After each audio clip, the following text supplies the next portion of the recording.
ह्यांच्या हातात पण बेल्ट होता, त्यामुळे यांनी पण रेडिएशन मध्ये आलेलं. ठीक आहे, चला.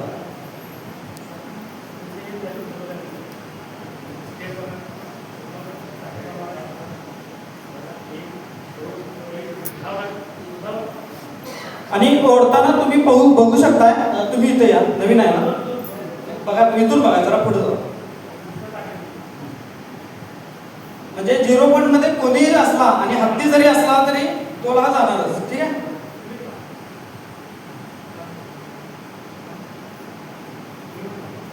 आम्ही सुद्धा नवीनच डेमो पाहतोय सुनील कबुलेकडनं, त्याच्यासाठी एकदा जोरदार टाळ्या वाजवूया.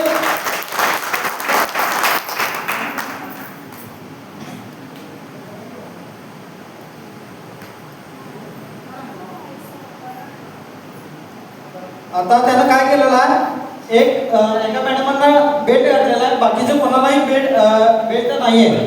ठीक आहे,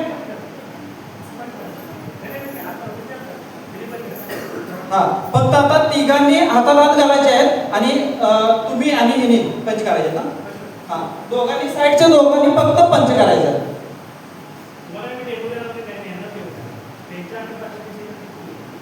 म्हणजे यांच्या हातात बेल्ट नाही आहे, बेल्ट आहे कोणाच्या, त्या मॅडमच्या हातात बेल्ट आहे, ह्या तिघींच्या पण हातात बेल्ट नाही आहे आणि ह्या तिघींच्या हातात बेल्ट आहे. फक्त यांना डेमो आपल्याला द्यायचा आहे.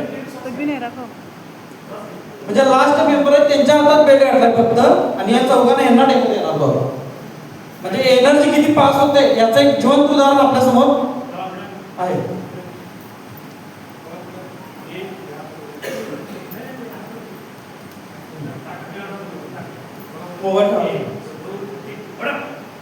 वा वा, जोरदार.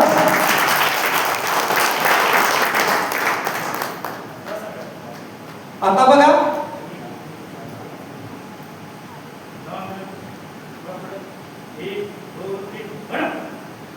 वा, म्हणजे बेल्ट न घालता लास्ट मेंबरला बेल्ट घातल्याने ती एनर्जी इथपर्यंत पास आउट झालेली आहे. म्हणजे याची जी गॉस पॉवर आहे ते एका मॅग्नेटची गॉस पॉवर 5000 गॉस पॉवर आहे. म्हणजे विजेला हात लावल्यानंतर करंट किती दिवसांनी भेटतो आपल्याला सांगा?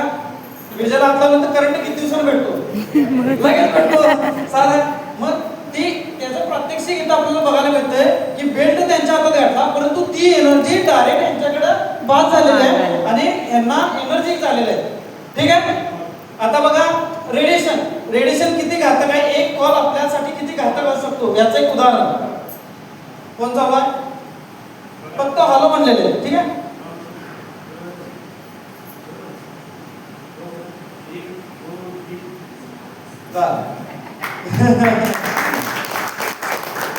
बघितलं. म्हणजे कोणाला काही शंका या डेमो बद्दल? नाही, काय नाही, काय नाही ना. ठीक आहे, okay. Thank you so much sir. जोरदार ताली होते.